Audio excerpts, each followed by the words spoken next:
Startup Black Box VR has developed a full-body workout in the form of a 30-minute virtual reality experience. It uses a bespoke resistance training machine and an HTC Vive headset. The entire setup is about the size of a family bathroom.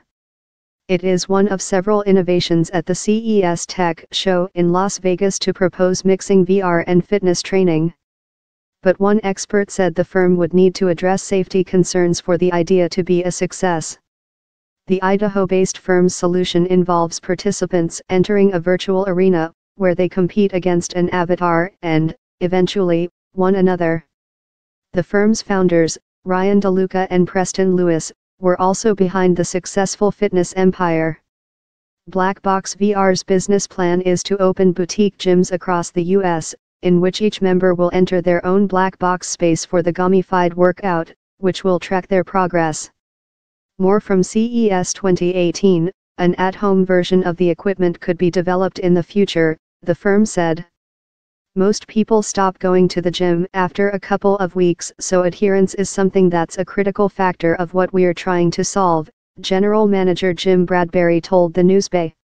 One VR industry watcher said the idea had potential, but had concerns. Human beings in general find it hard to retain the habit of exercise, and there's been many attempts to try and make it more appealing, so VR makes sense from the perspective of trying to make the gym less boring, said J.P. Gounder from the consultancy Forrester. But the cost of the equipment is going to make it an expensive get-up. And will it be safe enough for people to use? I'm not aware of the Vive having been stress-tested for this kind of use, and Black Box VR is going to need to prove that it has taken account of impact on the body of using the headset during strenuous exercise. Job Stauffer, a former games developer who now works with the VR Health Institute, who is helping Black Box VR with promotional activities at CES, says he has personally benefited from virtual reality. He told the Newsbay he had lost more than 8 to lb, 37 kilograms, playing such games in addition to improving his diet.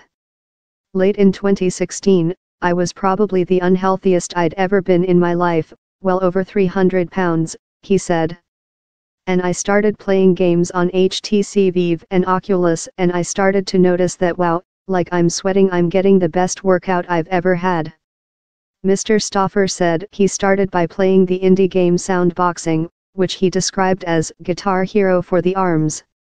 He said he then moved on to Space Pirate Trainer, which he compared with using an elliptical machine, or cross trainer, in terms of calories burned.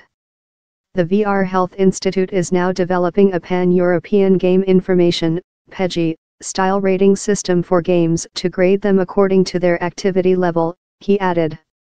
A lot of people in the games business work an incredible amount of hours and often don't get the time that they need to take care of themselves, he said.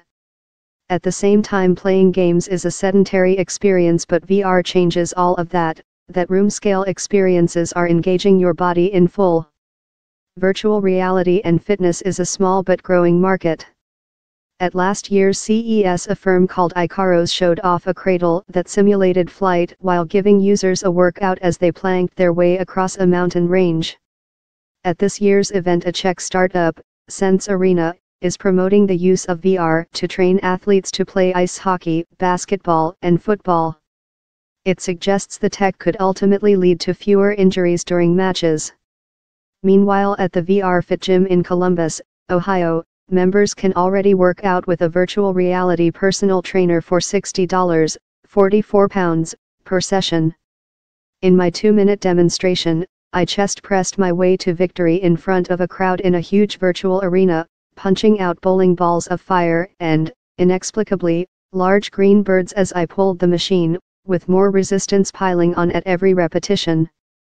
I was rewarded with a virtual sweatband in a prize box and aching biceps for the rest of the afternoon. There was no noticeable latency between my action and the action I saw in VR, and the graphics, while a bit strange, were immersive. It certainly beat watching rolling news programs in the gym with the sound down.